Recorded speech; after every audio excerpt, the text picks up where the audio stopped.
Bismillahirrahmanirrahim. Assalamualaikum warahmatullahi wabarakatuh. Alhamdulillahirrahmanirrahim. Wassalatu wassalamu ala asyrafil anbiya'i wal mursalin wa ala alihi wa sahbihi ajma'in. Amma ba'du. Bapak Ibu guru, calon guru penggerak yang hebat semuanya, beriring izin Allah Subhanahu wa taala pada siang hari ini, marilah kita mengikuti kegiatan diseminasi budaya positif terkait dengan program dari calon guru penggerak khususnya di SD Negeri Sinu.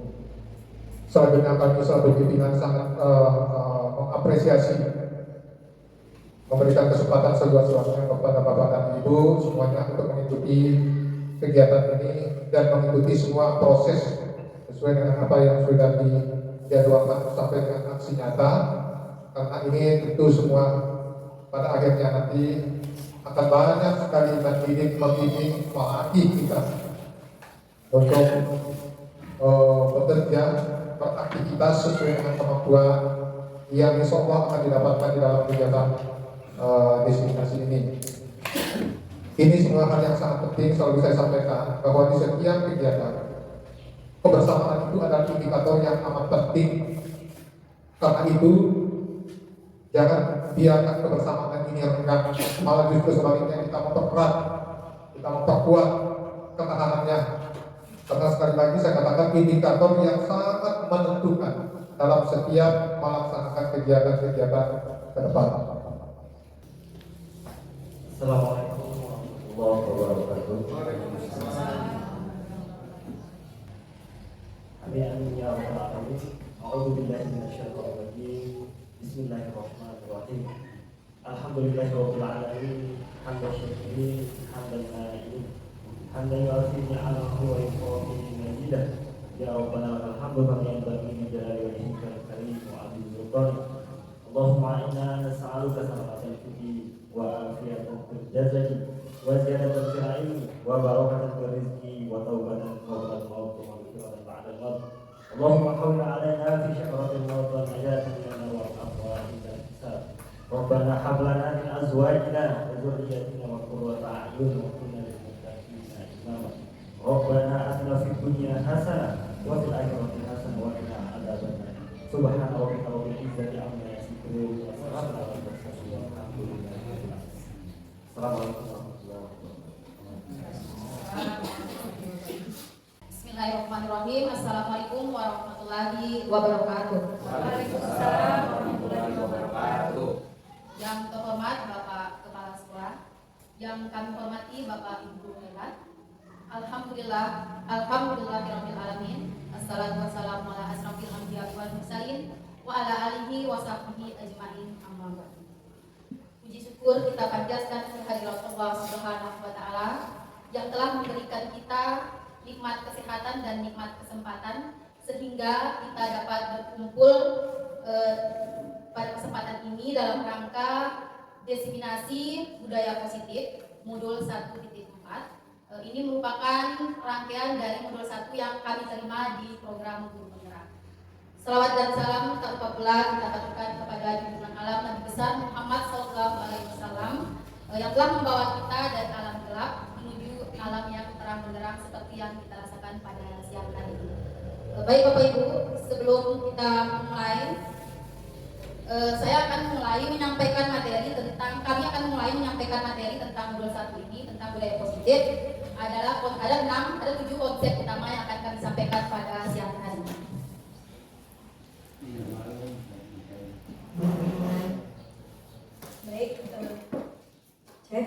Baik Bapak Ibu guru hebat, untuk kita ketahui bersama bahwa di SD Negeri Sinu ini tahun 2023 ada 2 calon guru penggerak, yaitu saya sendiri dan Ibu Yusi. Nah, dalam kegiatan aksi nyata modul 1.4 diseminasi budaya positif ini, kami berkolaborasi untuk pengitasan materi tersebut.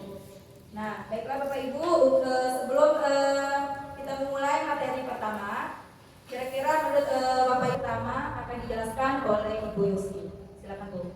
Ya, terima kasih Bu Dewi. Yang pertama adalah perubahan paradigma Bapak Ibu.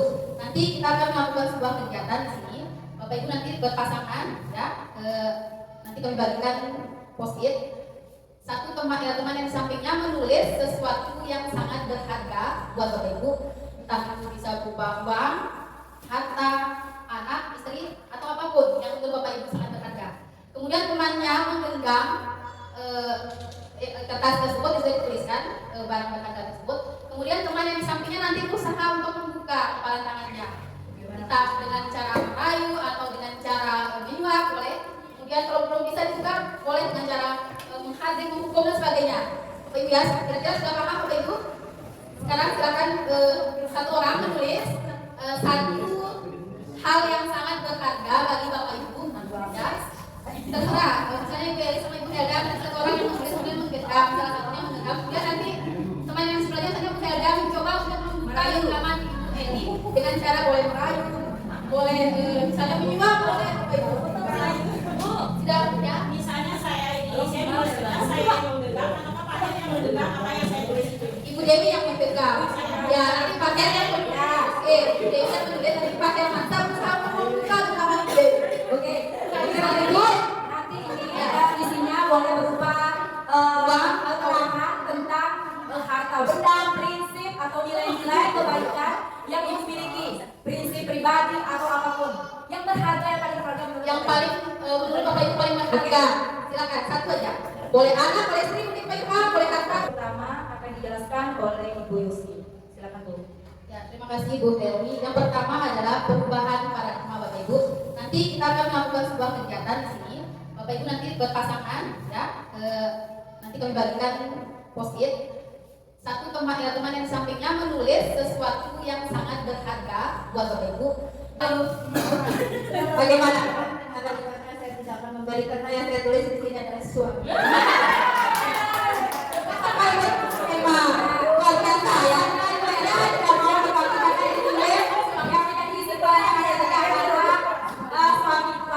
Ada lagi yang mau membuka kepala tangannya dengan baik temannya ada? Pak Irham? Ada? Ya, ada yang mau buka? Nah, silakan apa alasannya Pak Irfan? Assalamualaikum. Waalaikumsalam. Alasan saya memberikan sesuatu yang berharga pada saya atau orang yang dekat sama saya, yaitu sesuai dengan apa yang ada dalam hati saya, yaitu selalu berbagi apa yang menjadi apa yang ada pada dalam diri saya, berbagi dan selamat. Ya, terima kasih Pak Irfan. Bagaimana? Bagaimana saya tidak akan memberikan yang saya tulis di sini adalah sesuatu. Apa itu? Memang keluarga saya. Ya, satu lagi kami boleh Pak. Terima kasih. Saya itu tadi merayu Bu Dewi untuk membuka tangannya, tapi ternyata nggak bisa juga. Mungkin satu hal yang saya yakini bahwa Ibu Dewi ini mungkin tetap menjaga prinsip, tetap memegang teguh bahwa sesuatu pribadinya dia itu tidak harus diberikan kepada orang lain. Mungkin ada satu hal yang lain yang bisa berbagi, tetapi untuk yang satu yang dia punya ada haknya dia yang tidak akan bisa berbagi ke orang lain. Jadi sudah beberapa kali saya rayu tadi tidak bisa, dia tetap memegang teguh apa yang menjadi prinsipnya. Terima kasih. Oke, Terima kasih Pak Min, luar biasa penjelasannya. boleh kita tahu kenapa ya isi prinsipnya Ibu Dewi? Ya. Mungkin boleh. Makanya Ibu Dewi sampai belum bisa buka. Assalamualaikum warahmatullahi wabarakatuh. Waalaikumsalam warahmatullahi wabarakatuh. Apa yang saya genggam di dalam tangan saya ini berhubungan dengan profesi saya sekarang, di mana saya itu berperan sebagai guru. Dan apa yang saya tulis, yang saya genggam di dalam kepala tangan saya ini adalah saya tulis tadi itu tentang murid. Dan kenapa saya sebenarnya saya bisa saja membuka dan saya bisa juga mempertahankan apa yang saya genggam ini jika tadi perayu guru saya atau rekan saya itu melakukan strategi yang menurut saya lepas dengan murid saya, dengan apa yang saya genggam ini. Saya bisa saja membuka, akan tetapi perayu guru saya masih kurang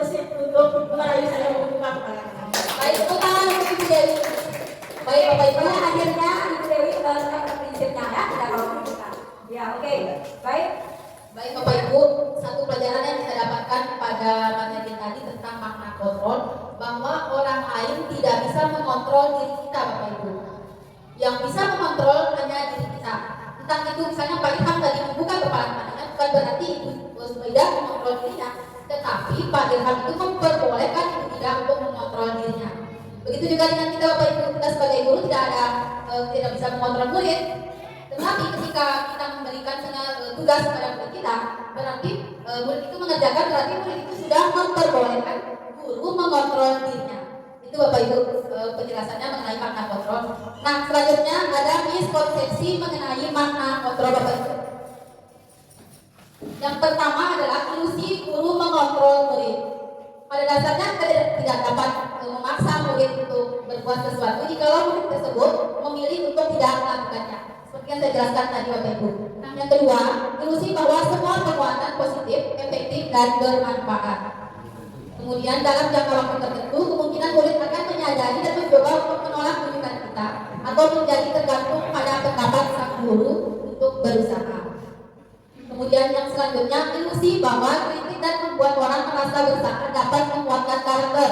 Ini miskonsepsi yang ketiga, menuju pada identitas gagal, Bapak Ibu.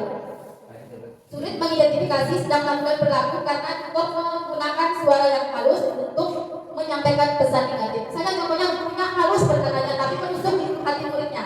Ini miskonsepsi yang ketiga, membuat identitas gagal pada murid. Kemudian yang terakhir, ilusi bahwa orang dewasa memiliki hak untuk memaksa. Sebenarnya perilaku memaksa dari orang dewasa tidak akan efektif dalam jangka waktu panjang. Artinya kita tidak boleh memaksakan kehendak kita terhadap murid, ya, karena ini akan berlangsung dalam jangka waktu yang panjang. Kira-kira bisa dimengerti, Bapak Ibu? Ya, satu lagi Pak Amir, boleh Pak? Terima kasih. Saya itu tadi merayu Dewi untuk membuka tangannya, tapi ternyata nggak bisa juga. Mungkin satu hal yang saya yakini bahwa Ibu Dewi ini mungkin tetap menjaga prinsip, tetap memegang teguh bahwa sesuatu pribadinya dia itu tidak harus diberikan kepada orang lain. Mungkin ada satu hal yang lain yang bisa berbagi, tetapi untuk yang satu yang dia punya ada haknya dia yang tidak akan bisa berbagi ke orang lain. Jadi sudah beberapa kali saya rayu tadi tidak bisa, dia tetap memegang teguh apa yang menjadi prinsipnya. Terima kasih. Oke, Terima kasih Pak Amin, luar biasa penjelasannya. boleh kita tahu kenapa ya isi prinsipnya Ibu Dewi? Ya. Mungkin boleh. Makanya Ibu Dewi sampai belum bisa buka. Ya, baik Bapak Ibu, tadi seperti yang kita lakukan kegiatan tadi dengan kepala tangan, bukan orang yang tidak berhasil membuka kepala tangan, bukan kita gagal, Bapak Ibu, ya. Tetapi ada kolaborasi dan konsensus yang menciptakan pilihan. Tadi Bapak Ibu berkolaborasi, secara tidak sadar itu sedang melakukan kolaborasi, menciptakan konsensus pilihan. Kemudian selanjutnya misalnya tidak ada saya bisa mengontrol orang lain. Saya berpikiran saya bisa mengontrol murid. Tapi sebenarnya ya Bapak Ibu, kita tidak bisa mengontrol orang lain. Yang bisa dilakukan adalah orang lain memperbolehkan diri kita atau guru misalnya seperti contohnya murid memperbolehkan guru mengontrol mereka. Itu Bapak Ibu ya. Baik, lanjut. Pertanyaan satu. Ya boleh. Terima kasih Bu Isi. Ini Ya. ini memang luar biasa bagi saya. Tadi sudah kita diskusi dengan Bu Dewi juga bahwa yang tadi sudah mau kita memang dasarnya juga saya berprinsip seperti itu juga yang tadi saya ini untuk terutama yang tadi bisa mengambil kalah menang ya. Misalnya untuk berarti bahasa kita itu kalah menang, nah kan gitu untuk bisa menang-menang kan ya. Nah bisa nggak teman-teman, bukan secara arti saya menggiat apa ini karena memang saya pribadi saya juga tertarik dengan ini. Jadi bisa nggak misalnya nih dengan muridnya ada satu kasus yang saya hadapi, kasusnya adalah karena tadi budaya yang tadi itu saya mengidentifikasi nih terutama anak-anak saya karena memang saya punya anak didik gitu kan yang misalnya sudah ini tetapi mereka misalnya mau ke Ani. Nah, kita mau tadi kan kita mengontrol ya. Jadi ketika saya memberikan bahwa ini Ani begini nah gitu kan. Nah, tapi mereka akan berubah alurnya nih. Apakah itu bisa dimasukkan ke dalam hal positifnya tadi di Baik, terima kasih Pak Amin. Ya, baik. Tadi kasusnya Pak Amin kan memberikan pilihan ke anak muridnya. Kemudian anak muridnya itu mau mengikuti itu Bapak ya. Jadi bukan Pak Amin berhasil mengontrol muridnya Pak, tetapi muridnya Pak Amin itu memperbolehkan Pak Amin untuk mengontrol mengontrol dirinya. Itu yang kita dapatkan di psikotes ini, Pak. Saya gini maksud saya satu ini. Misalnya sudah lebih hari, terus diceritakan ke kita nih. Nah, ketika kita memberikan itu diceritakan ke kita nih pilihan ini. Nah, terus kita memberikan pilihan yang lain, saya kan apakah itu sudah masuk dalam pelanggaran ini atau enggak? Mereka tadi saya bilang saya memberikan alternatif ini, begini. Ternyata dia mengikuti pelanggaran saya, gitu. Jadi saya tadi yang tidak dipakai oleh dia. Paham, Pak? Berarti anak itu, Pak, mendapatkan motivasi eksternal, motivasi dari luar dirinya, Pak, bukan motivasi dari dalam dirinya. Sudah paham, Pak? Ya, baik Ibu tadi seperti yang kita lakukan kegiatan tadi dengan kepala tangan, bukan orang yang tidak berhasil membuka kepala tangan, bukan berarti mereka gagal belajarnya, tetapi ada kolaborasi dan konsensus yang menciptakan pilihan. Tadi Ibu berkolaborasi, secara tidak sadar itu sedang melakukan kolaborasi, menciptakan konsensus pilihan. Kemudian selanjutnya misalnya tidak ada saya bisa mengontrol orang lain, saya berpikiran bahwa saya bisa mengontrol murid. Tapi sebenarnya ya Bapak Ibu, kita tidak bisa mengontrol orang lain. Materinya apa ya? Untuk selanjutnya yaitu disiplin positif. Jadi kita ya. Silakan. Oke, baik Bapak Ibu, materi selanjutnya itu tentang disiplin positif. Dalam budaya kita, makna kata disiplin dimaknai menjadi sesuatu yang dilakukan seseorang pada orang lain untuk mendapatkan kepatuhan. Kita cenderung menggabungkan kata disiplin dengan ketidakmengertian. Kemudian selanjutnya, sebagai pendidik, tujuan kita adalah menciptakan anak yang memiliki disiplin diri sehingga mereka bisa berperilaku dengan mengacu pada nilai-nilai kebajikan universal dan memiliki motivasi intrinsik bukan ekstrinsik. Nah, selanjutnya disiplin positif merupakan salah satu cara penerapan disiplin yang bertujuan untuk menumbuhkan kesadaran serta pemberdayaan anak untuk melakukan sesuatu tanpa sombongan, ancaman maupun hukuman. Itu terkait dengan tadi ceritanya atau Pak Amin tadi.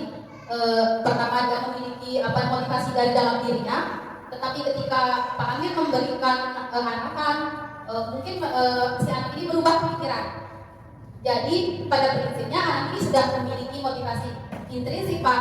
Nah, setelah Bapak melakukan misalnya pendekatan, si anak ini berubah menjadi motivasi ekstrinsik atau eksternal. Bukan berarti Pak Amir bisa mengontrol, kembali lagi tentang paradigma kontrol. Bukan berarti Pak Amin berhasil mengontrol si anak ini, tetapi si anak ini memperbolehkan Pak Amin untuk mengontrol dirinya. Itu berhubungan dengan disiplin positif. Materinya apa ya? Untuk selanjutnya yaitu disiplin positif. Jadi kedua kita ya. Silakan. Oke, baik Bapak Ibu, materi selanjutnya itu tentang disiplin positif. Dalam budaya kita, makna kata disiplin dimaknai menjadi sesuatu yang dilakukan seseorang pada manusia. Silahkan Bu. Ya, baik Bapak Ibu, selanjutnya adalah teori motivasi perilaku manusia. Yang pertama, teori yang pertama adalah untuk menghindari ketidaknyamanan hukuman. Nah, di sini termasuk motivasi eksternal tadi. Contohnya misalnya kita mengikuti program guru penggerak. Pertama-tama kan kita dipaksa, kita disuruh oleh bapak kepala sekolah, hukuman yang diberikan dan seperti itu.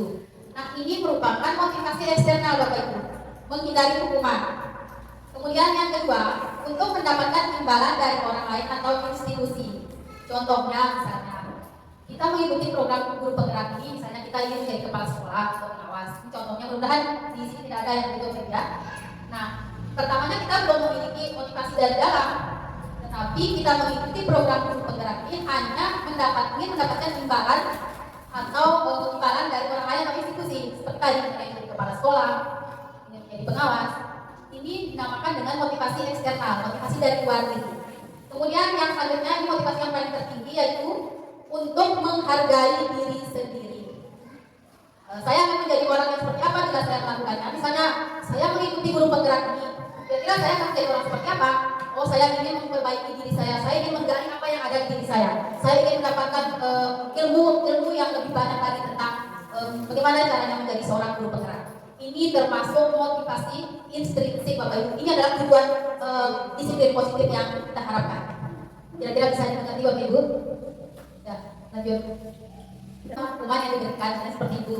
Nah, ini merupakan motivasi eksternal Bapak Ibu, menghindari hukuman. Kemudian yang kedua, untuk mendapatkan imbalan dari orang lain atau institusi. Contohnya misalnya Kita mengikuti program guru penggerak ini, misalnya kita ingin menjadi kepala sekolah atau pengawas. Ini contohnya mudah-mudahan ini sudah melalui beberapa penelitian Bapak Ibu. Ini penelitian dari beliau Alkikon tahun 1993 bahwa penghargaan itu jangka pendek dan jangka panjang. Kemudian penghargaan itu menghukum. Maksudnya begini, ketika kita memberikan penghargaan kepada anak didik kita, otomatis mereka merasa itu dihargai. Tapi sebenarnya menghukum mereka Bapak Ibu. Menghukum mereka. Ketika kita tidak memberikan penghargaan, mereka tidak mau melakukan apa yang kita suruh itu Bapak Ibu. Kemudian selanjutnya penghargaan mengurangi ketepatan. Misalnya, jika tidak ada penghargaan, mereka tidak mau mengerjakan sesuatu pekerjaannya sesuai dengan misalnya waktu yang ditentukan. Kemudian penghargaan tidak efektif. Jelas Bapak Ibu, jika kita memberikan penghargaan itu tidak akan efektif bagi murid. Kemudian penghargaan merusak hubungan. Akan merusak hubungan antara murid yang satu dengan murid yang lain. Timbul kecemburuan sosial di antara murid yang satu dengan murid yang lain. Selanjutnya, oke, saya tambahkan dikit ya Bapak Ibu. Di sini maksud penghargaannya itu Bapak Ibu bisa berupa barang atau bisa berupa pujian. Ya, maksudnya penghargaan di sini ya Bapak Ibu. Jadi ketika anak-anak yang sudah terbiasa menerima penghargaan baik berupa itu barang ataupun motif ataupun kata-kata pujian, itu nanti akan berdampak pada yang lima ini Bapak Ibu. Walaupun itu penghargaan. Ya, demikian apa ya? Selanjutnya penghargaan menurunkan kualitas. Kemudian penghargaan mematikan kreativitas. Penghargaan mengurangi motivasi intrinsik. Nah, untuk penghargaan yang mematikan kreativitas kita bisa melihat pada pelaku seni Bapak Ibu. Jika mereka tidak menerima penghargaan, otomatis kreativitas mereka tidak akan muncul lagi. Sering kita lihat di televisi misalnya ada penghargaan award. Ya? Nah, yang dimaksud dengan penghargaan mematikan kreativitas ini, mereka tidak akan melakukan sesuatu terobosan baru jika mereka tidak mendapatkan penghargaan. Mungkin itu yang dikatakan oleh penelitian tadi. Kemudian penghargaan mengurangi motivasi intrinsik. Tidak ada motivasi dari dalam diri seseorang. Oh, jika saya nanti tidak mendapatkan penghargaan, tahun depan saya tidak akan lagi mengikuti lomba itu misalnya ya. Berarti penghargaan ini tidak akan mengurangi motivasi intrinsiknya. Yang ada hanya motivasi ekstrinsik atau motivasi dari luar. Mungkin itu Bapak Ibu. Kira-kira bisa dimengerti? Baik, selanjutnya adalah bentuk program kebajikan atau apresiasi. Dalam memberikan apresiasi atau pengakuan perlu diingat beberapa hal Bapak Ibu. Yang pertama, beri pengakuan secara khusus. Yang kedua, beri pengakuan secara pribadi. Yang ketiga, beri pengakuan kepada semua murid secara bergantian. Yang keempat, beri pengakuan secara konsisten. Yang kelima, fokus pada proses. Baik, yang pertama beri pengakuan secara khusus. Misalnya, kita ingin memberikan pengakuan penghargaan atau pengakuan kepada murid. Kita berikan secara khusus, kita panggil mereka baik. Jangan berikan penghargaan di depan teman-temannya. Itu bisa mematikan kreativitas yang lain atau bisa menimbulkan kecemburuan pada siswa yang lain. Kemudian beri pengakuan secara pribadi. Ada hubungannya dengan tadi secara pribadi. Kita panggil mereka. Kemudian selanjutnya beri pengakuan kepada semua murid. Ini yang harus kita lakukan Bapak Ibu mulai dari sekarang. Semua murid itu berhak mendapatkan penghargaan. Tidak satu orang, dua orang, tetapi semua murid berhak mendapatkan penghargaan secara bergantian. Yang selanjutnya beri pengakuan secara konsisten. Ini kita lakukan secara terus-menerus. Dan yang selanjutnya fokus pada proses. Kita harus fokus pada proses bukan pada hasilnya Bapak Ibu. Terlepas hasilnya jelek, tetapi mereka sudah tahu bagaimana prosesnya. Pada proses pembelajaran misalnya ada suatu kegiatan yang kita lakukan, jangan kita fokusnya pada hasil, tetapi bagaimana anak itu berproses melakukan sesuatu yang kita berikan. Mungkin itu Bapak Ibu. Oke Bapak Ibu, di sini kita akan mencoba ya menggali pemahaman Bapak Ibu tentang bagaimana perbedaan antara hukuman dan konsekuensi. Misalnya di sini di kolom sebelah kiri Bapak Ibu sudah ada kolom tindakan guru. Kemudian yang sebelah kanan yang mulia adalah apakah itu termasuk hukuman atau konsekuensi? Ya, kita baca yang pertama. Mencatat 100 kali di dalam buku kalimat saya tidak akan terlambat lagi karena terlambat ke sekolah. Kira-kira menurut Bapak Ibu itu ada hukuman atau konsekuensi? Hukuman. Simpan dulu jawabannya apa? Yang kedua, siapa yang kerja kedua ya? Lagi menghadiri lapangan basket 2 kali karena terlambat hadir di sekolah. Hukuman. Baik, simpan jawaban. Kemudian yang ketiga yaitu murid diminta untuk push up 15 kali karena tidak menggunakan masker ke sekolah. Hukuman apa konsekuensi? Hukuman atau konsekuensi Pak Ben? Oke, kita kunci hukuman. Konsekuensi ya? Nanti kita lihat apa berbeda ya. Ya baiklah, konsekuensi. Menggantikan kertas tugas teman yang telah dicoret-coret. Konsekuensi. Yang berikutnya, membersihkan tumpahan air di meja tulis karena tersenggol pada saat belajar. Konsekuensi. Murid disuruh untuk mengenakan sepatu seharian di sekolah, tidak mengenakan sepatu hitam. Murid disuruh untuk tidak mengenakan sepatu seharian karena tidak mengenakan sepatu warna hitam.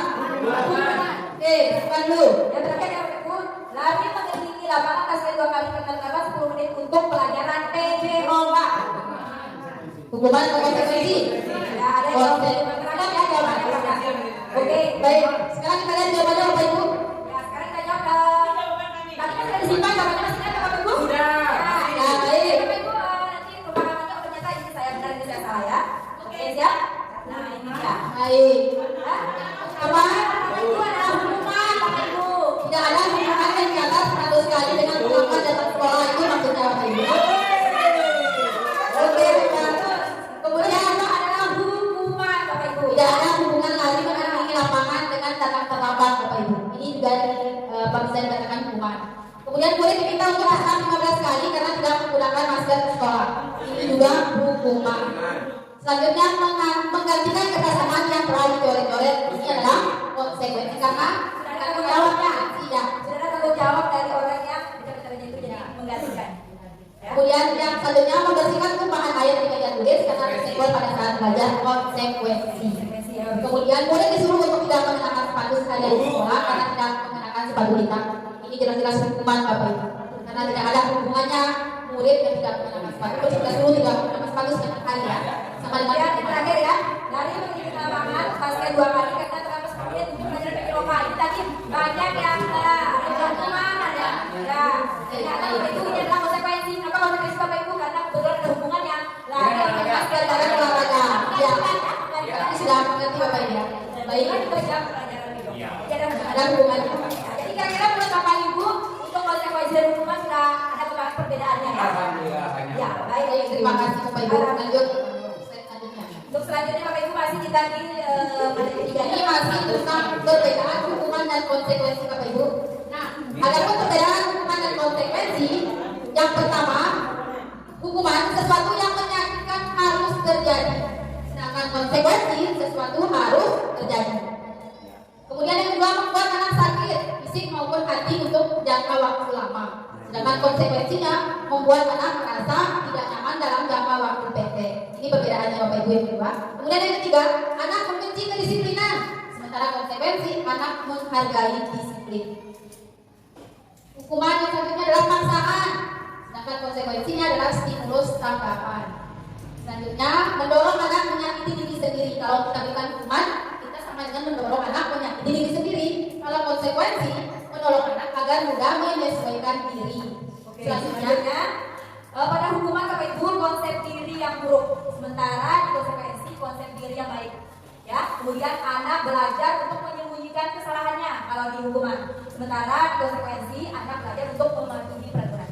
Kemudian marah, rasa bersalah, dipermalukan, kemudian merasa tak dihargai jika berada di posisi hukumannya. Kemudian kalau konsekuensi kehilangan hak, dibuat untuk tidak nyaman, diasingkan untuk sementara, ya. Tapi ini masih Kalau di konsekuensi Bapak Ibu. ya.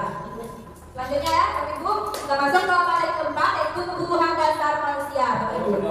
Ya. Kebutuhan yang pertama yang ketiga, di sini ternyata ada 5 kebutuhan dasar manusia yang harus dipenuhi dalam diri kita, Bapak Ibu. Yang pertama adalah kebutuhan bertahan hidup. Ya, kebutuhan ini bersifat fisiologis, contohnya kesehatan, kita butuhin Bapak Ibu, rumah, dan makanan termasuk kebutuhan biologis sebagai bagian dari reproduksi. Nah itu penting Bapak Ibu. Masuk penting. Oke. Nah yang kedua itu kasih sayang dan rasa terima seperti kata Kak Amin dan Ibu Dewi tadi ya. Hari ini sayang nih ya. Kebutuhan meliputi kebutuhan akan hubungan dan koneksi sosial. Ya, kebutuhan untuk memberi dan menerima kasih sayang dan kebutuhan untuk merasa menjadi bagian dari suatu kelompok. Ya, bukan hanya kasih sayang dari suami saja Bapak Ibu, tapi ya dari lingkungan sekitar ya maksudnya. Ya.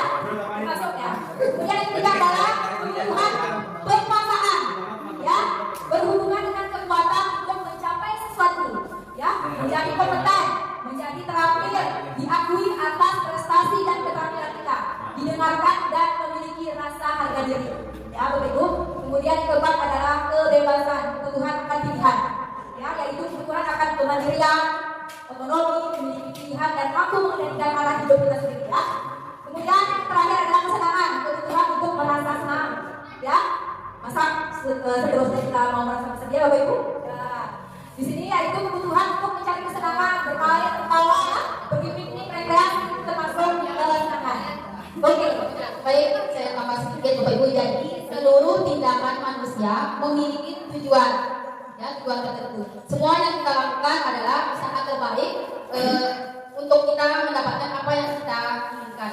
Ketika kita mendapatkan apa yang kita inginkan, sebetulnya saat itu kita ingin memenuhi suatu kebutuhan tadi, Bapak Ibu. Nah, begitu juga dengan murid kita. Ketika mereka melakukan pelanggaran, berarti ada satu atau dua kebutuhan yang murid itu belum dapatkan.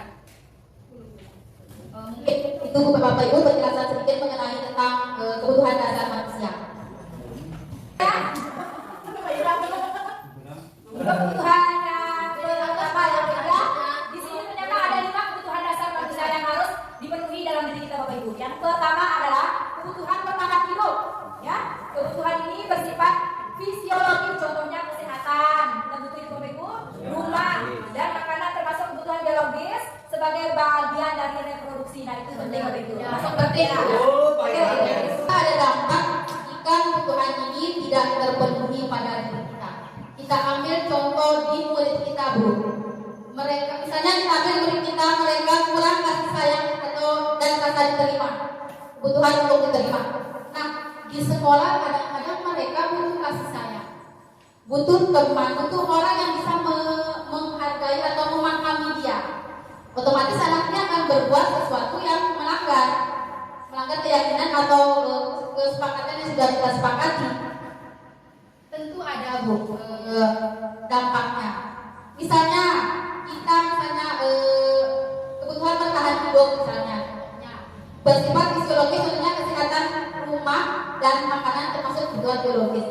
Kalau kebutuhan hidup kita tidak terpenuhi, Bapak Ibu, misalnya seperti ekonomi kita, otomatis berdampak pada diri kita, pertumbuhan kita kurang, badan kita misalnya ya lemas, Bapak Ibu ya.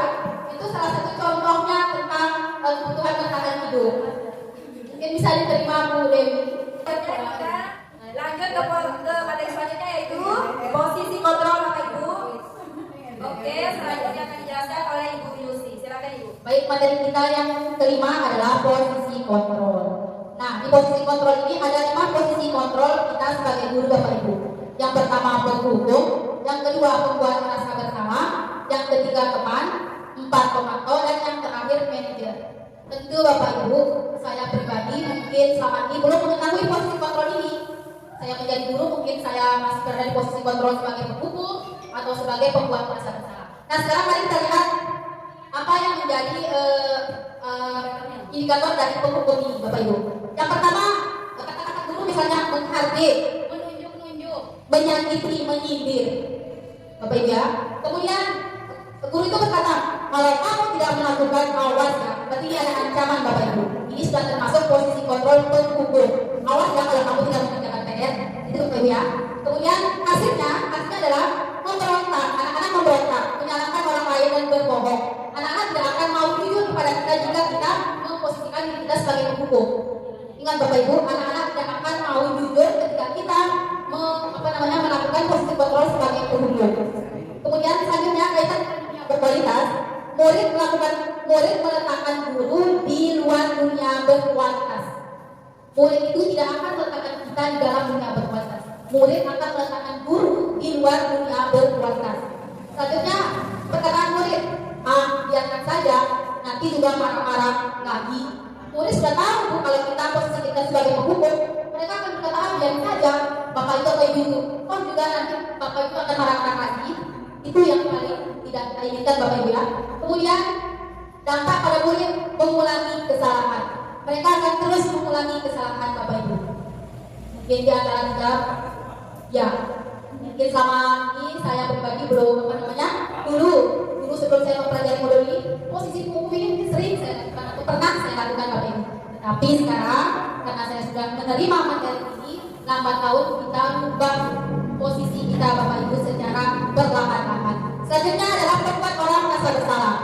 Hari kalian contohnya guru berkata, berceramah dan mengatakan seharusnya ibu kecewa. Jadi guru di sini berceramah Bapak Ibu, membuat rasa bersalah. Kemudian apa kata-kata guru pada posisi kontrol membuat rasa bersalah? Kamu seharusnya, kamu sudah tahu ibu lelah sekali, mengatakannya ibu stres. Itu kata guru. Kemudian hasilnya, jadi ada rasa bersalah pada diri anak. Kemudian hasilnya apa? Hasilnya anak akan menyembunyikan atau menyangkal atau berbohong. Ketika kita memposisikan diri kita sebagai pembuat merasa bersalah, anak-anak akan menyangkal Bapak Ibu. Dia tidak akan berkata jujur, dia akan menyangkal dan tetap berbohong. Kemudian kaitannya dengan dunia berkualitas, murid meletakkan guru di dalam dunia berkualitas. Ini beda dengan tadi sebagai penghukum. Kalau penghukum tadi murid meletakkan guru di luar dunia berkualitas, sementara kalau pembuat orang merasa bersalah ini murid meletakkan guru di dalam dunia berkualitas. Selanjutnya, apa kata muridnya yang maafkan saya? Mereka mau mengatakan maafkan saya Bu, maafkan saya Pak. Kemudian selanjutnya dampaknya merasa rendah diri. Kalau kita memposisikan diri kita sebagai pembuat merasa bersalah, dampak pada murid adalah merasa rendah diri Bapak Ibu. Nah, posisi kontrol yang selanjutnya adalah posisi teman. Apa yang bisa guru perbuat di posisi teman ini, yaitu membuatkan alasan-alasan untuk muridnya. Kemudian apa kata guru? Ayolah nak, lakukan demi ibu. Ayolah nak, lakukan demi bapak. Itu kata-kata guru yang sering terlontar pada posisi kontrol sebagai teman. Kemudian hasilnya ini tidak baik Bapak Ibu kita terapkan. Kemudian kaitan dengan dunia berkualitas. Murid meletakkan guru sebagai orang yang sangat penting di dunia berkualitas. Di sini adalah murid meletakkan guru pada posisi yang sangat tinggi. Kemudian apa kata-kata murid pada posisi tersebut? Saya pikir bapak atau ibu teman saya. Jika mereka berbuat kesalahan, kemudian kita memberikan misalnya konsekuensinya, kita tanya, murid akan berkata, saya pikir bapak atau ibu teman saya. Itu kata-katanya. Kemudian dapat pada murid, lemah, tidak mandiri, tergantung. Ketika tidak ada guru yang dianggap sebagai teman, murid itu akan merasa lemah dan tergantung pada satu guru. Tidak mau jika diajar oleh guru yang lain. Ini adalah yang kita hindari Bapak Ibu, posisi kontrol sebagai teman. Selanjutnya posisi kontrol sebagai pemantau. Guru berbuat misalnya menghitung dan mengukur. Misalnya, ayo nak kerjakan tugas nanti dan istirahat. Bawa ke ibu ya di kantor, nanti ibu akan memeriksa tugas kamu, misalnya begitu. Kita menghitung, kita mengukur. Kemudian guru berkata, apa kata guru? Apa peraturannya? Kira-kira kalau kamu tidak kerjakan tugas, apa peraturannya? Itu. Kemudian hasilnya apa?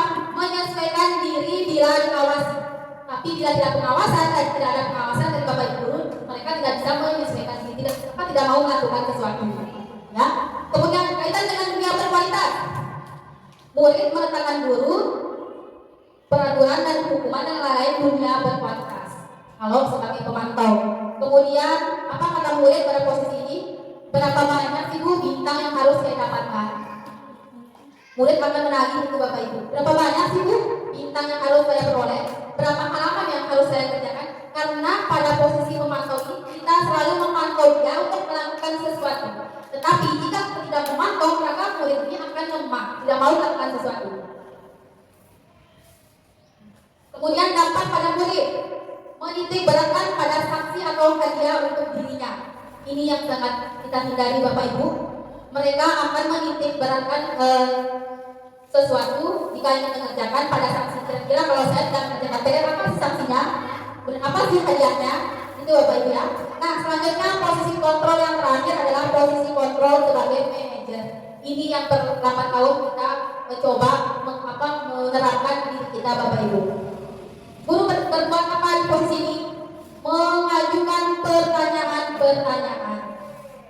Kemudian guru berkata, apa yang kita yakini, apa yang bisa kamu kerjakan untuk memperbaiki masalah ini. Kita yang memberikan pertanyaan kepada mereka agar menemukan jawabannya sendiri. Kemudian hasilnya apa?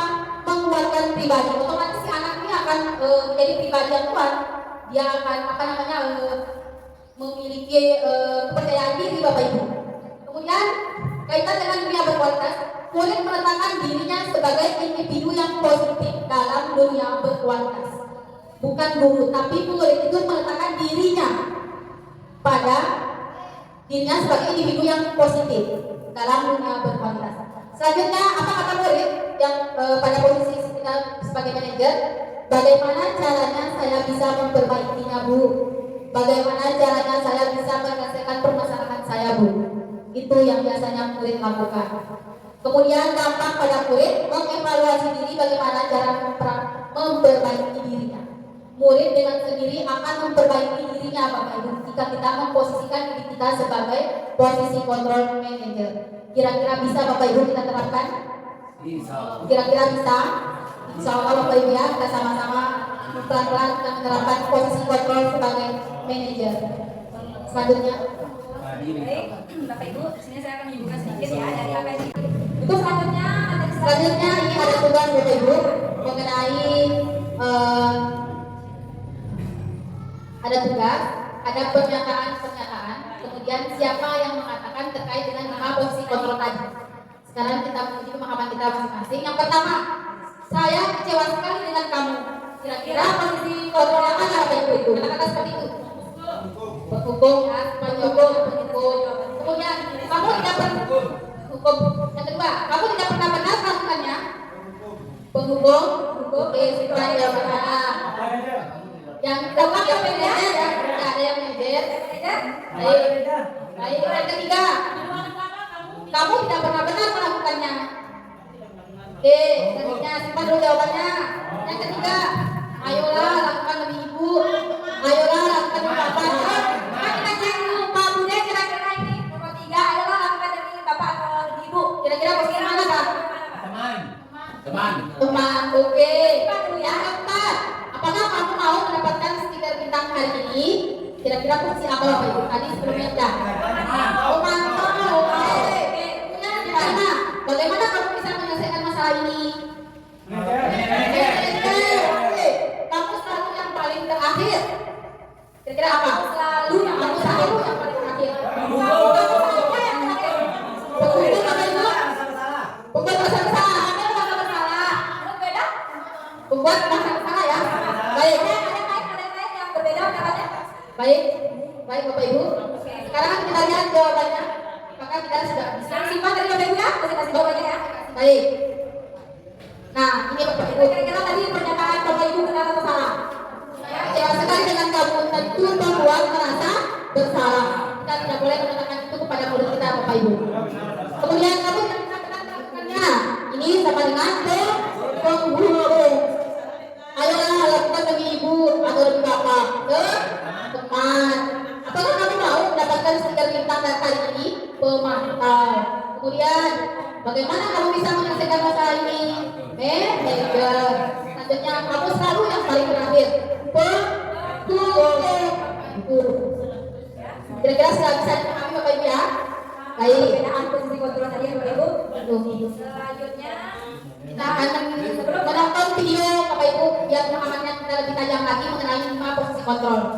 baik Bapak Ibu, kita akan menyaksikan bersama-sama ini video tentang bagaimana posisi kontrol ya Bapak Ibu. Selamat menyaksikan. Selamat.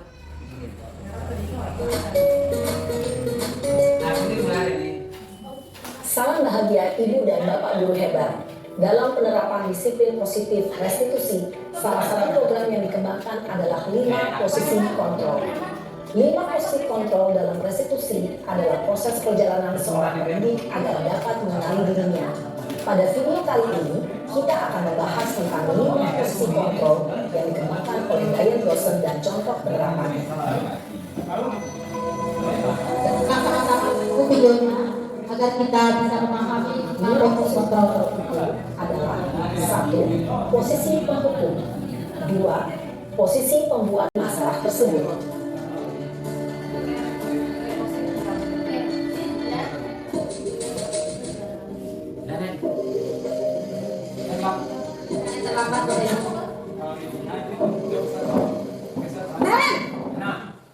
Amin. Sini kamu.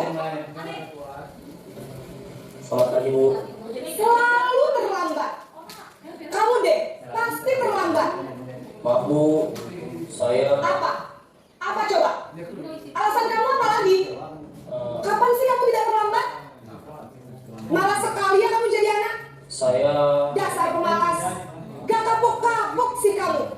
Sudah berapa kali terlambat? Sana, kamu keliling lapangan basket 2 kali. kenapa saya harus keliling lapangan basket Bu? Kenapa? Kamu melawan ibu. Berani-beraninya jawab.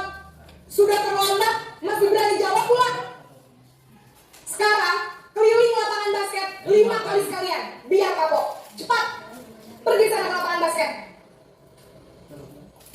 Posisi penghukum biasanya berbicara dengan nada tinggi, menghardik, menunjuk-nunjuk, menyakiti, dan menyindir.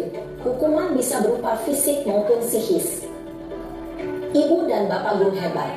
Dampak yang terjadi pada murid ketika guru berada pada posisi penghukum adalah murid cenderung akan memberontak, bahkan menyimpan dendam.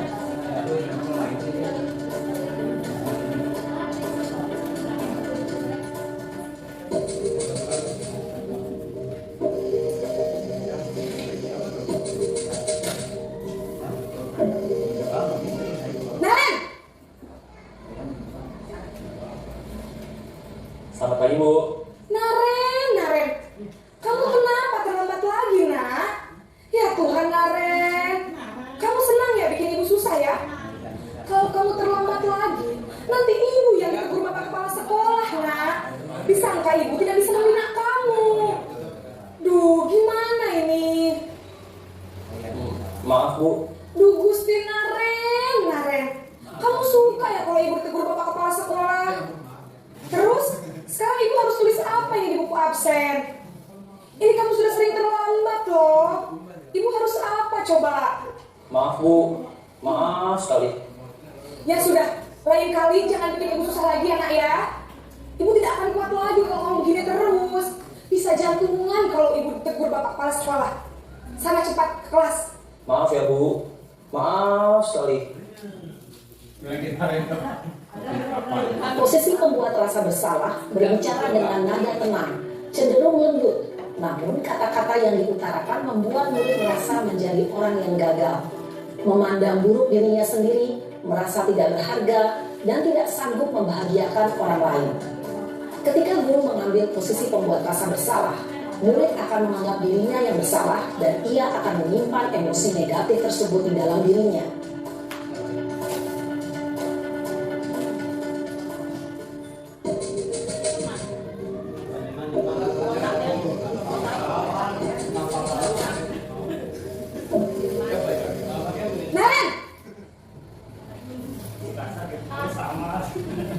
Selamat pagi Bu.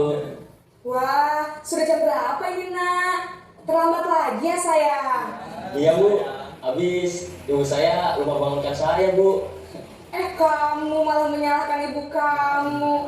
Kamu bukannya anak yang larinya paling kencang. Kok terlambat sih? Iya Bu. Saya memang terlambat bangun tadi. Jadi biarpun saya lari kencang, tetap gak kejar Bu. Ya sudah sana, nanti lain kali larinya lebih kencang lagi ya.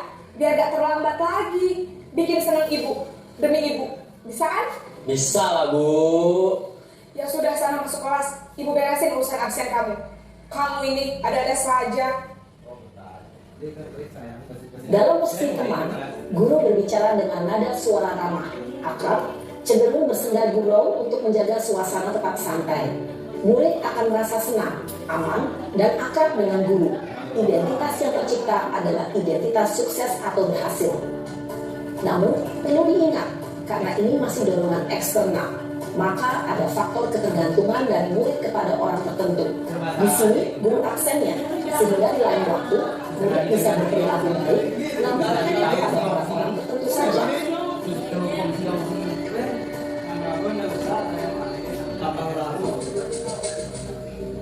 Posisi pemantau Bapak Ibu.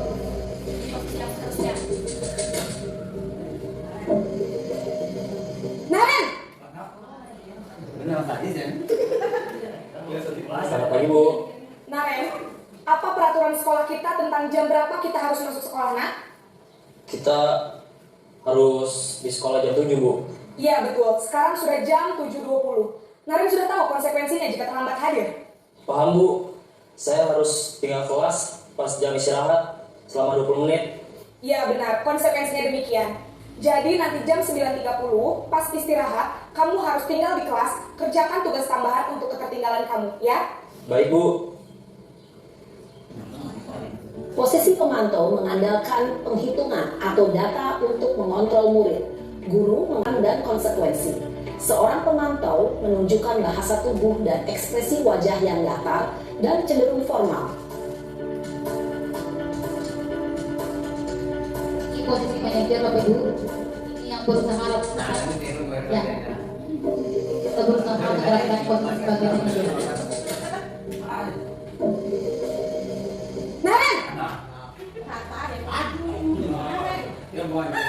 Selamat pagi, Bu. Selamat pagi, Naren.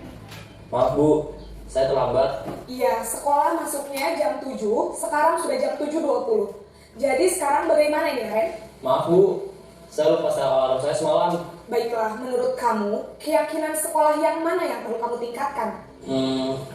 Menghargai diri sendiri dan orang lain mungkin ya, Bu. Setuju. Jadi, apakah Naren meyakini prinsip saling menghormati tersebut? Iya, Bu. Saya meyakininya. Apakah Naren bersedia memperbaiki masalah keterlambatan ini? Bersedia, Bu. Bagaimana kamu akan perbaiki masalah keterlambatan ini? Saya akan coba untuk tidak lupa menyetel alarm saya, Bu. Baik, kalau Naren lupa menyetel alarm di rumah, ada orang yang kira-kira bisa bantu mengingatkan tidak? Ada, Bu. Kakak saya, Kak Emma. Ada lagi selain Kak Emma? Selain Kak Emma, ada ibu saya. Baik, jadi yang mengingatkan Naren adalah Kak Emma dan ibu kamu ya? Kira-kira akan mulai setel alarm kapan nih, Naren? Setelah pulang sekolah, akan segera saya lakukan. Baik, jadi Naren akan setel alarm untuk bangun besok pagi dan akan diingatkan oleh kakak dan ibunda Naren ya. Ada lagi yang mungkin perlu dilakukan, Naren? Agar tidak terlambat bangun lagi. Tidak ada, Bu. Baik, Naren. Terima kasih untuk kerjasama kamu. Sekarang kamu perlu kembali ke kelas untuk belajar. Baik, Bu. Terima kasih. Posisi manajer adalah posisi kontrol yang disarankan untuk membimbing murid memiliki sikap disiplin yang mandiri, bertanggung jawab, dan dapat memecahkan masalah. Tujuan dari posisi ini adalah agar murid dapat berefleksi atas tindakannya. Guru akan terus memberikan pertanyaan-pertanyaan bermakna, sehingga membuat murid dapat belajar dari kesalahannya dan mencari sebuah solusi untuk menyelesaikannya. Ibu dan Bapak guru hebat, setelah mengamati adegan kelima posisi kontrol tadi, kira-kira posisi mana yang paling ideal? Posisi mana? Oke, Bapak Ibu, tadi kita sudah menyaksikan video dari 5 posisi kontrol yang berbeda ya Bapak Ibu. Yang pertama tadi masih ingat posisi pemukul, yang kedua adalah Membuat masalah. memantau dan manajer. Nah, di sana tadi lengkap ya Bapak Ibu bagaimana adegannya, bagaimana dialognya ya, bagaimana tutur katanya, nadanya, lengkap di sana semua. Nah, kira-kira bisa kita bedakan ya Bapak Ibu untuk posisi ya, oke. Insyaallah aman. Ya, kira-kira menurut Bapak Ibu posisi kontrol mana yang paling ideal kita laksanakan sebagai guru sekolah? Manajer. Oke, sebagai Bapak Ibu. Tapi kalau di rumah Bagaimana Pak? posisi kita kalau di rumah yang mana gitu. Oke, baik. Terima kasih Pak Ilham pertanyaannya. Kalau di rumah biasanya kita memposisikan diri kita sebagai teman, kenapa bisa sebagai pemantau dan bisa sebagai manajer. Tadi bisa dijelaskan kalau teman itu ada motivasi eksternal yang muncul dari anak dan pemantau juga. Sementara kalau posisi manajer, anak itu menemukan sendiri jalannya solusinya. Itu Pak Ilham mungkin sedikit Pak ya. Kalau di rumah kita bisa memposisikan diri kita sebagai teman, pemantau dan manajer. Kira-kira seperti itu Bapak Ibu, kita boleh lanjut ke yang berikutnya ya. Oke, selanjutnya itu tentang keyakinan kelas. Materi kita yang ke-6 ya Bapak Ibu. Silakan Bu Yusi. Oke, terima kasih. Baik, materi kita selanjutnya Bapak Ibu. Mengapa tidak peraturan saja, mengapa harus keyakinan kelas? Nah, di sini ada beberapa pertanyaan yang mengacu pada materi ini. Mengapa kita memiliki peraturan harus menggunakan helm bila mengendarai kendaraan roda 2? Kira-kira ini termasuk apa Bapak Ibu? Keselamatan. Kemudian, mengapa kita memiliki peraturan 3M? Menggunakan masker, mencuci tangan, dan menjaga jarak 1,5 meter. Itu apa? Untuk kesehatan. Oke. Kemudian, mengapa kita memiliki peraturan harus datang tepat waktu pada saat mengikuti pelatihan. Disiplin, baik. Untuk mendukung motivasi intrinsik, kembali ke keyakinan lebih menggerakkan seorang dibandingkan mengikuti serangkaian peraturan-peraturan. Oke, tahapan menciptakan program kebajikan. Ada 4 tahapannya yang harus kita ketahui Bapak Ibu. Yang pertama, lihat daftar kebajikan yang telah disusun bersama. Kemudian, tentukan nilai kebajikan yang ingin dijadikan perhatian utama. Yang ketiga, sempurnakan beberapa daftar nilai-nilai kebajikan yang utama, bahas kembali dalam kelompok utama. Yang keempat, buatlah poster atau muat di sosial media keyakinan sekolah atau kelas Anda. Nah, yang pertama yang kita harus lakukan Bapak Ibu, kita lihat dulu daftarnya. Daftar kebajikan apa yang telah disusun secara bersama-sama dengan murid. Kemudian setelah itu kita tentukan kira-kira kebajikan apa yang ingin kita capai atau yang ingin menjadi perhatian utama kita. Kemudian yang ketiga, baru kita sempurnakan beberapa daftar nilai-nilai kebajikan yang utama. Kemudian kita bahas dalam kelompok besar dengan murid kita. Selanjutnya, yang terakhir adalah kita buat poster atau muat di sosial media keyakinan kelas atau keyakinan sekolah. Ini sudah kita lakukan bersama Bapak Ibu ya. Kita sudah membuat masing-masing keyakinan kelas dan kita tempel di tembok-tembok sekolah ya, seperti itu. Ya, baik, terima kasih. Silakan lanjut. Oke, Bapak Ibu, di sini ada beberapa nilainya ya. Keyakinan kelas bersifat abstrak daripada peraturan yang lebih rinci dan konkret kalau keyakinan kelas. Ya, Bapak Ibu ya. Bersifat abstrak tapi peraturan itu bersifat rinci dan konkret. Kemudian keyakinan kelas berupa pernyataan-pernyataan yang besar umum ya. Kemudian pernyataan keyakinan kelas senantiasa dibuat dalam bentuk positif atau kalimat-kalimat positif ya, selalu berkonotasi positif Bapak Ibu kalau keyakinan kelas. Kemudian yang keempat yaitu keyakinan kelas hendaknya tidak terlalu banyak sehingga mudah diingat dan mudah dipahami oleh semua warga kelas ya. Kemudian keyakinan kelas sebaiknya sesuatu yang dapat diterapkan di lingkungan tersebut. Kira-kira apa yang sudah disepakati dan diyakini ya. Jadi itu yang diterapkan. Kemudian semua warga kelas hendaknya ikut berkontribusi atau ikut berpartisipasi melaksanakan dalam perbuatan keyakinan kelas lewat kegiatan curah pendapat. Ya Bapak Ibu. Kemudian yang terakhir bersedia meninjau kembali keyakinan kelas dari waktu ke waktu. Barangkali mungkin ada sesuatu yang tidak tepat Bapak Ibu sesuai dengan waktu, sesuai dengan keadaan, jadi bisa kita gunakan yang terakhir ya, meninjau kembali keyakinan kelas. Artinya kita sebagai guru merefleksikan diri untuk melihat lagi, meninjau lagi keyakinan kelas yang kita sudah yakini bersama. Apakah ini sudah relevan dengan apakah perlu ada penyesuaian gitu Bapak Ibu ya. Oke, selanjutnya. Baik, selanjutnya ini ada kolom Bapak Ibu, yang ada kiri adalah peraturan, yang ke sebelah kanan yang kuning adalah keyakinan kelas Bapak Ibu. Karena di sini sudah ada dari pernyataan yang kolom sebelah kanan kira-kira termasuk keyakinan kelas yang apa Bapak Ibu ya? Coba kita perhatikan yang pertama, selalu kembalikan buku ke tempatnya. Ini termasuk kebaikan apa yang muncul untuk keyakinan. Oke, baru digunakan dari bawah. Oke, ada yang lain? Ada yang lain mungkin yang berbeda pendapat dengan Anda? Boleh. Selalu kembalikan buku ke tempatnya. Tanggung jawab ya. Disiplin juga bisa. Disiplin. Baik. Kemudian dilarang mengganggu orang lain. Apa kira-kira Bapak Ibu? Menghargai atau menghormati orang lain. Oke. Siap dapat buku. Hadir di sekolah 15 menit sebelum pembelajaran dimulai. Disiplin. Kemudian dilarang melakukan kekerasan. Apa Bapak Ibu? Dilarang melakukan kekerasan. Keselamatan dari menyayangi, menghargai orang lain. Keselamatan ya. Oke, baik. Lanjut. Dilarang menggunakan narkoba. Kesehatan. Bergantian atau menunggu giliran. Antri. Disiplin. Ya, antri atau disiplin. Lanjut. Gunakan masker. Kesehatan. Jangan berlari di kelas atau koridor. Apa kita Ibu? Oke baik, sekarang kita lihat jawabannya apa Ibu? Nah, itu saja. Yang kedua dikatakan Ibu ya. Yang kedua menghormati orang lain karena kita yang menghormati orang lain, dilarang mengganggu orang lain, kita menghormati orang lain. Kemudian hadir di sekolah 15 menit sebelum pembelajaran dimulai. Menghormati orang lain, berkomitmen juga termasuk Bapak Ibu ya. Kita memiliki komitmen pada diri kita. Kemudian dilarang melakukan kekerasan, keselamatan, menghormati orang lain juga. Kemudian bergantian atau menunggu giliran. Dilarang menggunakan narkoba itu sudah jelas tanya Bapak Ibu. Kemudian bergantian atau menunggu giliran, menghormati orang lain, bersahabat.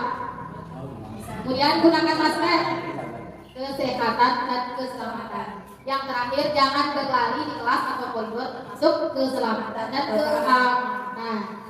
Jadi begitu Bapak Ibu ya. Tadi untuk kalimat yang peraturan ya dilarang, kata-kata dilarang. Jadi kan ini berkonotasi negatif ya Bapak Ibu. Jadi ketika diubah ke keyakinan keras, maka kalimat-kalimat yang muncul adalah kalimat yang positif dan itu universal, umum Bapak Ibu. Di sini kan masih narkoba. Kita rinci ya Bapak Ibu, kita keluar saja. Karena nanti ketika juga secara umum nilai universalnya yang kesehatan. Sudah mengerti Bapak Ibu ya? Bahkan Bapak Ibu tidak mungkin Bapak Ibu yang belum membuat keyakinan keras, maka ini merupakan salah satu langkah-langkahnya Bapak Ibu. Ya, baik, materi kita yang selanjutnya yang terakhir yaitu segitiga restitusi Bapak Ibu. Sebelum kita masuk ke materi, kira-kira siapa yang pernah atau Bapak Ibu pernah mendengar nggak apa sih artinya kata restitusi? Ada yang mau menyumbangkan pendapatnya? Apa sih restitusi itu Bapak Ibu? Siapa ya yang mau menyumbangkan? Silakan. Ayo, pada untuk mungkin Ibu kita speaking dulu kali ya. Oke, speaking boleh Helmi ya, speaking sebentar Helmi. Silakan, karena ada materi boleh ya sebentar ya. Biar fokus. Ini materi kita yang terakhir Bapak Ibu. Oke. Pusing-pusing. Speakingnya bukan pusing tapi pikir sebentar biar fokus. Siap ya? Siap. Bapak Ibu perlu fokus sama pertanyaannya. Tadi kan pertanyaan yang saya ajukan. Pertanyaannya. Sambil lihat apa yang saya lakukan. Baik, silakan. Kira-kira Bapak Ibu ada berapa nyamuk yang mati? Ya, satu, Ibu. berapa nyamuk mati? Berapa nyamuk yang mati tadi? Oke, Tidak ada. Menurut kalian ada berapa? Tiga. Ibu Dewi berapa nyamuk? Oh, kira-kira. Oh, ada. Kira-kira tidak ada nyamuk yang mati. Ya, hidupnya. Ketika pertanyaannya. Jawabannya Ada berapa nyamuk yang mati tadi? Dari apa yang saya lakukan? Coba ulang pertanyaannya Bu Dewi. Jadi ulang Bu Dewi satu Kira-kira Perhatikan pertanyaannya. Kira-kira bagus. Oke, ada yang tahu? Berapa nyamuk yang ada? Berapa nyamuk yang mati? Ayo Bu Dewi buka saja tuh jawabannya.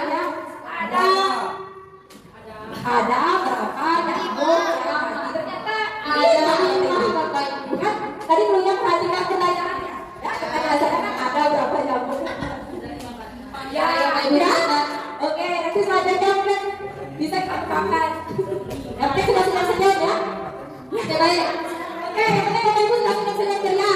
Ya, Kita lanjut ke materi yang terakhir yaitu segitiga restitusi. Apa itu restitusi? Restitusi adalah proses menciptakan kondisi bagi murid untuk memperbaiki kesalahan mereka sehingga mereka bisa kembali pada kelompok mereka dengan karakter yang lebih kuat lagi.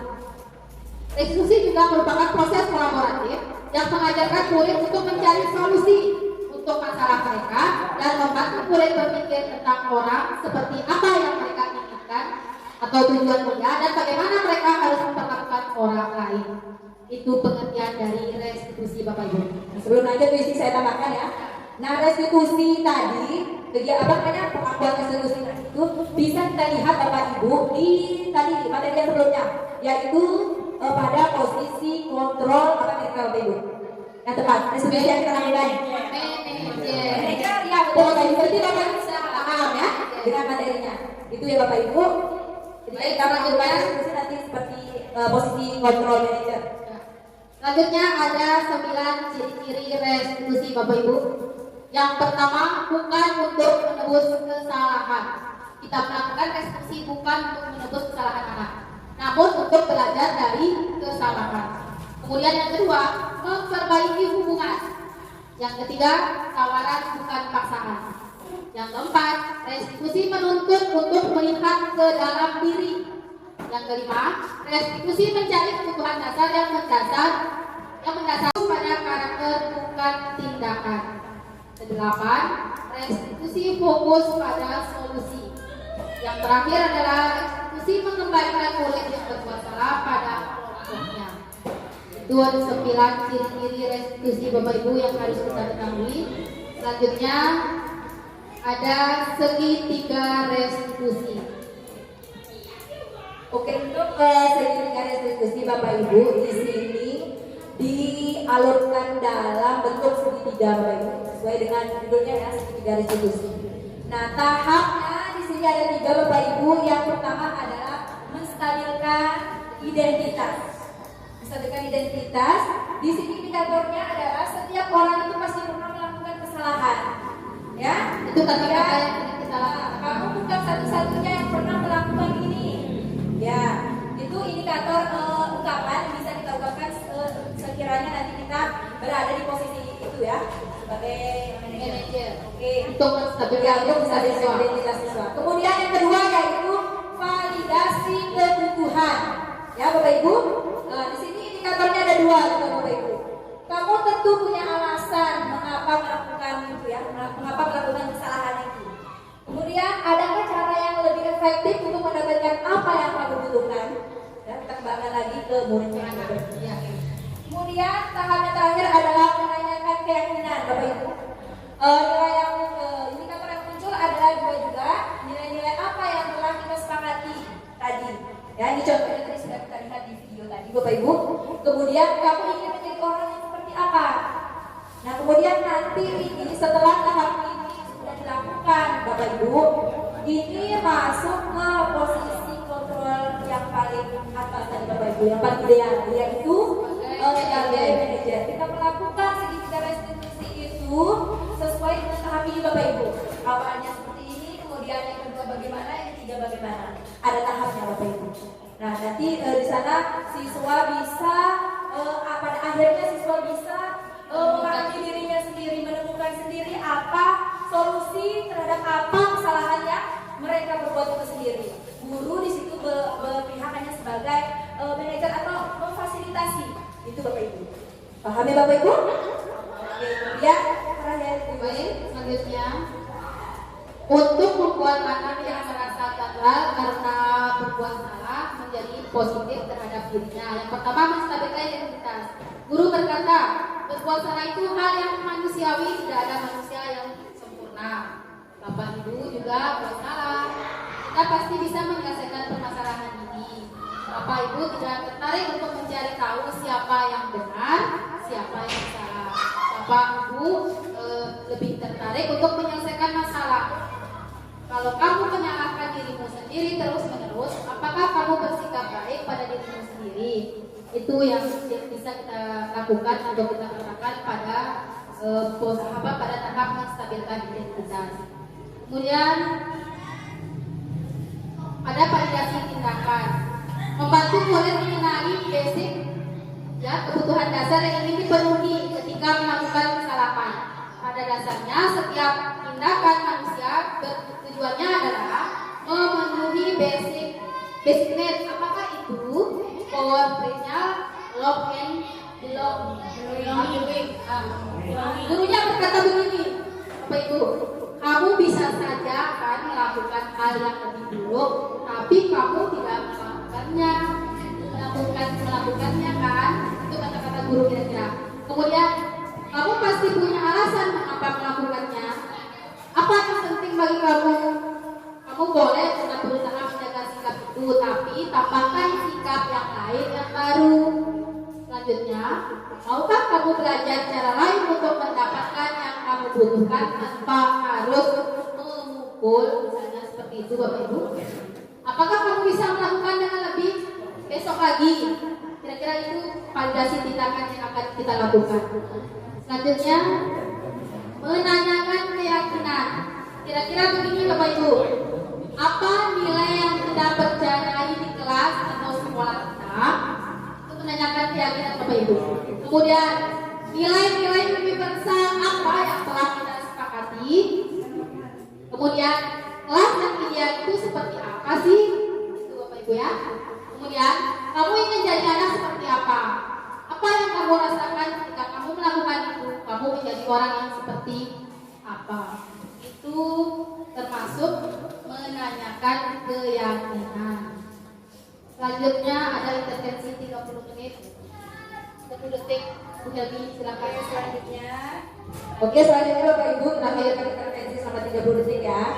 Intervensi ini bisa membantu murid kembali ke tujuan semula dengan cukup singkat dan dengan cara non-konfrontatif. Pertanyaan-pertanyaan yang diajukan biasanya dikemukakan oleh seorang pemantau dan manajer. Ya, yang pertama, apakah kamu ingin berbuat lebih baik? Seperti itu ya Bapak Ibu. Kemudian, apakah saat ini kamu sedang menjadi orang yang sedang kamu inginkan? Kemudian, apakah kamu bisa mengubah kegiatan atau perilaku kamu saat ini menjadi sikap yang lebih membantu atau lebih baik? Seperti itu. Kemudian, apakah wajar membuat kesalahan? Bisakah kamu memperbaikinya? Nah, seperti itu ya jawabannya Bapak Ibu. Kemudian, apa yang kamu lakukan saat ini sesuai atau sudah oke? Kemudian, kapan kamu siap untuk mulai? Maksudnya ini mulai untuk memperbaikinya Bapak Ibu ya. Kapan kamu siap untuk mulai? Terus peraturan apa? Peraturan apa yang mungkin dia langgar ya? Atau peraturan apa yang harus dia perbaiki? Ya Bapak Ibu. Kemudian, sepertinya kamu punya masalah. Saya bisa bantu apa? Ya. Kemudian, saat ini kamu seharusnya membuat apa? Kemudian, apa yang bisa saya bantu agar kamu bisa melakukannya? Kemudian, apakah saya bisa bantu kamu agar kamu dapat apa? Agar dapat segera mulai memperbaiki diri maksudnya Bapak Ibu ya. Kemudian, apakah tugas kamu saat ini? Apa tugas dia yang bisa menjadi baik? Terus, kemudian bagaimana kamu ingin diperlakukan pada kegiatan ini? Bisakah kamu melakukannya? Ini penguatan Bapak Ibu ya. Kemudian yang terakhir adalah apa yang kamu inginkan, peraturannya seperti apa. Jadi ini Bapak Ibu semua kita kembalikan lagi ke diri anak kita ya. Kita hanya sebagai fasilitator atau memanage ya, sehingga pertanyaan-pertanyaan ini muncul, dia akan jawab sendiri, dia akan memecahkan sendiri Bapak Ibu seperti yang saya umumkan tadi ya. Oke, siap Bapak Ibu. Selanjutnya ternyata kita sudah selesai Bapak Ibu. Ternyata materi kita sudah habis. Oke baik, kami berdua, saya dan Bu Kemi mengucapkan terima kasih yang sebesar-besarnya. Sebelumnya, Oke, nanti siapa? slide-nya materinya mohon di-share di grup Oke, ya. boleh. Oke, siap. Nanti slide-nya bisa kita share di grup sekolah ya Bapak Ibu untuk mengambil di dalam. Siap, terima kasih Bapak Ibu untuk waktu kesempatannya sehingga kita bisa berkumpul ya Bapak Ibu. Semoga kegiatan ini Bapak Ibu memberikan dampak positif bukan bagi saya saja Bapak Ibu, atau kami berdua. Mudah-mudahan bisa dampak positifnya untuk kita semua dan juga nanti kita bisa ikhlaskan ke anak-anak kita semua Bapak Ibu di sekolah. Siap Bapak Ibu? Siap. Baik, Silakan Ibu Yusi. Oke, jika ada tutur kata kami yang salah tentang penyampaian materi tadi, mohon dimaafkan Bapak Ibu. Karena kesalahan hanya datang dari kita sendiri, Bapak Ibu. Baik, lebih kurangnya kami mohon maaf. Billahi taufiq wal hidayah. Wassalamualaikum warahmatullahi wabarakatuh. Waalaikumsalam warahmatullahi wabarakatuh.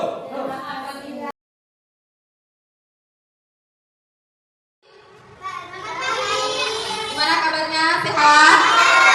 Masih semangat? Oke baik, hari ini kita akan membuat keyakinan kelas. Ada yang tahu nggak apa keyakinan kelas itu? Ada yang tahu? Keyakinan kelas. Kenapa? Keyakinan kelas adalah yang harus kita yakini, yang harus kita taati bersama, ya. Contohnya misalnya sesuatu yang tidak boleh kita lakukan di sekolah itu apa saja? Coba angkat tangan. Apa lagi? Pukul teman. Apalagi? Siapa lagi yang bisa sebutkan? Menulis bukti papan ya. Sesuatu yang tidak boleh kita lakukan di sekolah yang pertama tadi pukul teman. Apalagi? Satu, pukul teman. Apalagi? Bully teman. Apalagi? Yang tidak boleh dilakukan atau yang boleh kita lakukan di sekolah apa? Tidak boleh pukul teman, tidak boleh caci maki teman, apa lagi? Tidak boleh ejek teman, apa lagi? Tidak boleh. Yang lain.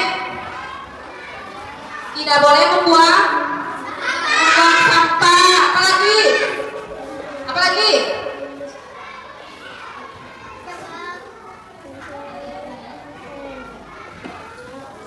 Apalagi yang tidak boleh kita lakukan di sekolah? Tidak boleh memanjat pohon. Apalagi? Apalagi? Tidak boleh datang terlambat. Setuju? Kita tulis ya. Tidak boleh datang terlambat. Tidak boleh datang terlambat. Apalagi? Kalau makan di dalam kelas boleh nggak? Tidak boleh apa? Tidak boleh makan di dalam kelas. Setuju ya? Kita tulis ya. Tidak boleh makan. Apa lagi? Ya. Nanti kalau sudah jadi kesepakatan kelas, berarti semua yang anak-anak sebutkan tadi tidak boleh dilakukan di dalam kelas atau di sekolah. Ya. Baik. Ini masih merupakan kalimat negatif. Sekarang kita rubah menjadi kalimat positif. Kata tidak boleh kita taruh di keyakinan kelas. Misalnya ini ada sama, tidak boleh pukul teman, bully teman, tidak boleh ejek teman. Sama artinya berarti kita ambil satu keyakinan kelas, berarti saling menghormati, saling menghormati. Lihat saja dulu ya. Yang kedua, tidak boleh membuang sampah. Apa? Kalimat positifnya adalah apa? Menjaga kebersihan. Oke.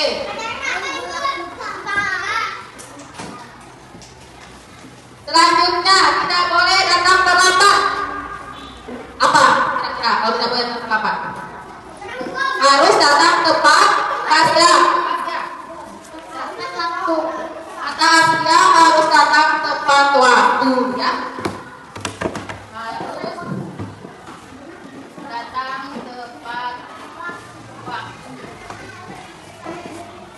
Makan.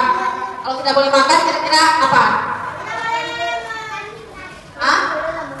Tidak boleh makan di dalam kelas. Apa kesepakatannya? Kalimat positifnya apa? Ya, kalimat positifnya apa? Apa? Menjaga kebersihan dan tadi yang tidak boleh membuang sampah. Kemudian kalau yang tidak boleh makan di dalam kelas apa?